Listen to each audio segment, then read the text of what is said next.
पाकिस्तान में अदालती लड़ाई हमें कहाँ तक लेकर जाएगी और क्या ब्रेक लगेगी, कहीं पे हम संभलेंगे या मामला ऐसे ही चलेंगे? आपसे ये सवाल शुएब साहब हमने अधूरा छोड़ा था, आप इसे दोबारा शुरू करते हैं। इस वक्त हमें पाकिस्तान को इस्तेहकाम देने की ज़रूरत है। जज आपस में लड़ रहे हैं, एग्जीक्यूटिव और जुडिशरी की लड़ाई हो रही है, कोई इस्टेब्लिशमेंट से अपीलें कर रहा है, कोई इस्टेब्लिशमेंट से बच के भाग रहा है। मुझे तो समझ नहीं आ रही हम किस तरफ जा रहे हैं, क्यास, अनारकी। देखिए, ये बदकिस्मती है हमारे मुल्क की। ये चीफ जस्टिस ऑफ पाकिस्तान के पास जब ये केस पे पेंडिंग था तो उन्होंने बल्कि दोनों पार्टीज़ को बुलाकर कहा था, और जो कि पहले पटिशनर का वकील पेश हो रहा था उनको कहा कि जी आप अपनी पार्टी के जो चेयरमैन हैं उनसे लिखवा के लाएँ कि वो टेम्परेचर कम करेंगे, ऐसा माहौल क्रिएट करेंगे कि जो इलेक्शन की तरफ जा सकें और डायलॉग करें। और यही बात उन्होंने अटॉर्नी जनरल को भी कही। लेकिन मैं इसमें इन दिनों में से मैं इसमें दोष दूँगा PDM की जमातों को और शहबाज शरीफ साहब को। देखें, जो हुकूमत की ज़िम्मेदारी डबल होती है, अपोजिशन तो अपोजिशन होती है ना, उनको तो होता है कि उन्होंने शोर मचाना है, लेकिन गवर्नमेंट का काम होता है कि इन चीज़ों में इंगेज करे, इन्वॉल्व करे और डायलॉग की तरफ लेकर आए। क्योंकि जो वर्स्ट गवर्नेंस जा रही है, या जो ख़राबियाँ जा रही हैं, या जो माशी अबतरी है, या जो सोशल अबतरी है, या पॉलिटिकल पोलराइजेशन है, या ह्यूमन राइट्स वायलेशन है, इल्ज़ाम तो गवर्नमेंट पे लगना है ना। तो गवर्नमेंट की ज़्यादा बड़ी जिम्मेदारी थी कि वो उनको इंगेज करता, अपोजिशन को बैठाता और उनके साथ। अगर ये डिफेंस में रहते हैं तो सुप्रीम कोर्ट किसको वो फ्रेम करेगी कि भाई तुम जिम्मेदार हो, कंटेम्नर तुम हो, तुमने ऑर्डर अमल दरामदी किया? शहबाज शरीफ होगा, पूरी काबीना होगी, पूरी असम्बली होगी? देखिए, सबसे मुड़ तोड़ के आना है चीफ एग्जीक्यूटिव के हाथ में, शहबाज शरीफ का, और he is the actual responsible. उन्हीं के ऊपर आएगा और he will be the responsible person जिसके खिलाफ सबसे ज़्यादा चांस है कि जो घर भेजा जाएगा, क्योंकि मेन चीफ एग्जीक्यूटिव ही होता है। आपको याद होगा यूसुफ रज़ा गिलानी का भी क्या था, he was the actual incharge. उसी को कहा गया कि जी आप खत लिखो, उसी को कहा गया। देखें, एग्जीक्यूटिव पाबंद है आर्टिकल 220 के तहत फैसिलिटेट करे, तमाम फैसिलिटीज दे to the election commission for the purpose of holding free and fair election. और यही सुप्रीम कोर्ट में रोज़ा के महीने PDM कुर्बान कर दे शहबाज शरीफ को, इसके अलावा कोई रास्ता नहीं है। सबसे अच्छा है, इसलिए जान छूट एक तो इनसे जान छूटेगी, सियासी शहीद भी बनेंगे, और मरियम नवाज के लिए मौका होगा कि वो पार्टी की सदारत भी संभालेंगी। शायद इनके लिए बेहतर होगा, शायद PMLN के लिए बेहतर। मरियम नवाज को आपको वकील कर लेना चाहिए, मशवरे आप ऑनर दे रहे हैं फ्री में, चाचा से जान छुड़ा लेंगे, इनके लिए बेहतर होगा।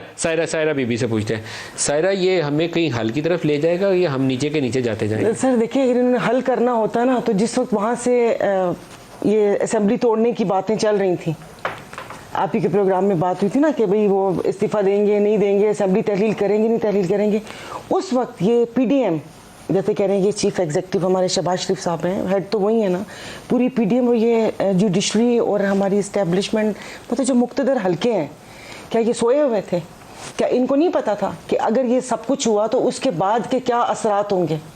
मतलब इन 75 सालों में कुछ नहीं सीखा, 75 सालों में तो कुछ नहीं सीखा, लेकिन एक साल में एक चीज़ वाज़ेह हो गई है कि पाकिस्तान का कोई इदारा काम नहीं करता।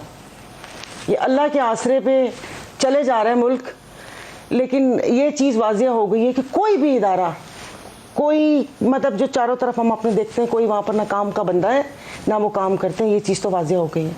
और बाकी ये कि ये इसको अभी भी, जिस तरह जरदारी साहब ने बोला कि डायलॉग का दरवाज़ा हमेशा खुला होना चाहिए, तो ये बैठ के इनको बीच का रास्ता इख्तियार करना चाहिए। हालांकि रास्ता सीधा है, रास्ता सीधा था, बैठेंगे नहीं जो आप ये, मैं खुद कहता हूँ डायलॉग करें, लेकिन आप ये सोचें कि इमरान खान, शहबाज शरीफ या जरदारी आपस में डायलॉग कर रहे हो तो ये बहुत अनहोनी बात है। इमरान खान के लिए वो सारे चोर डाकू हैं, क्योंकि उसने अपने आप को बहुत ऊपर रखा हुआ है। वो खुलफाए, मतलब मैं उसको बहुत लफ्ज़ नहीं बोलता, लेकिन अपने आप को उससे नीचे वो समझने पे तैयार नहीं है।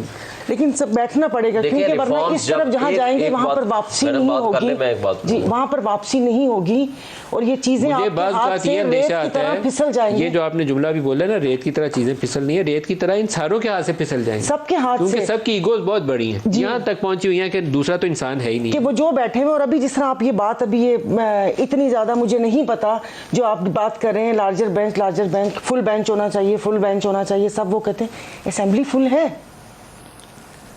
जो 22 मुनर्रफ अरकान हैं उन्होंने तो इनके हक में दे दिया। हालांकि जुल्म ये है कि राजा रियाज को पहचानते भी नहीं है। ये 22 उनके हक में आपसे शरारत कर रही सर, उनके हक में है। एक असेंबली राजा रियाज के साथ वादा था कि उसको टिकट देंगे, अपोजिशन के 2-3 लोग बैठे हुए, इनकी असेंबली पूरी है। अब सायरा कहती है आप उनको पहचानते नहीं है, क्योंकि ये जुमला उनका सोशल मीडिया पे आता है। उनकी असेंबली, मैं कह रही हूँ असेंबली पूरी है, अपोजिशन के तो 2-3 लोग बैठे हुए, तो फिर हम क्यों माने जब आप ये लार्जर बेंच और कह रहे हैं कि ये 3-4 का बताइए, बेंच 7 डॉक्टर का साहब से बेंच उसका नहीं माने। सिर्फ एक बात ये तो कहूंगा, इलेक्शन इस्लाहात के लिए ये सब फिर इकट्ठे बैठे थे। जब सेकंड लीडरशिप इकट्ठे किसी नतीजे पे पहुंच जाती है तो ये सारे बैठ सकते हैं अगर इनकी नीयतें ठीक हों। असल मसला है टॉप लीडरशिप पे नीयतों का। वही तो नहीं देखें इलेक्शन इस्लाहात फिर इन्होंने दिया जिस पे जस्टिस नासिरुल मुल्क की सरबराही में वो बेंच बना था कि क्या ऑर्गेनाइज रिगिंग थी नहीं थी, उस पर इकट्ठे नहीं हुए थे, बिल भी पास हुआ था।